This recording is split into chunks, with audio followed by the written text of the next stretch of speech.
Священный азан созывает всех мусульман на праздничный намаз в тысячах мечетях республики, будь то маленькие в деревнях или соборные в городах. И в Галиевской мечети Казани зал полон, отсюда прямая трансляция праздника в каждый дом. В первых рядах президент Рустам Минниханов, руководство аппарата, члены правительства. Поздравления направил Владимир Путин.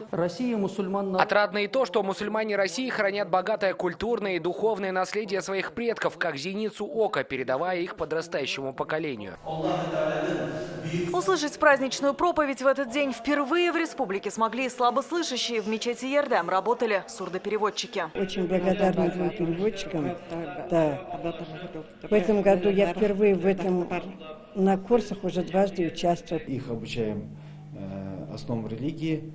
И вот эти наши сурдопереводчики, которые сегодня будут переводить, они как раз прошли эти курсы. В мечети Ярдем намаз читали даже во дворе. Сюда пришли 1500 человек. Жена встречать будет пирогами, каймаклар, блин. По традиции в Курбан-Байрам закалывают священное животное для удобства жертвоприношения. В Казани оборудовано 16 будок для забоя. Одна из них расположилась на территории мечети Марджани. По канонам здесь нужно повязать платок. У прихожан есть возможность выбрать священное животное. Дальше его закалывают, разделывают, а мясо делят на 3 равные части. Примерно на это уходит 15-20 минут. Цена барашка 8-9 тысяч. Туристы из Кувейта покупают сразу 22.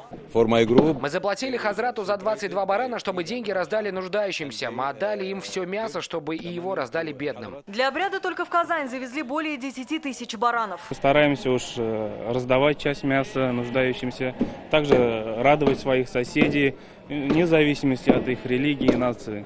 На исполнение обряда 3 дня. Курбан-Байрам продлится до вторника включительно. Алия Хайрудинова, Александр Лобанов, ТНВ, Казань.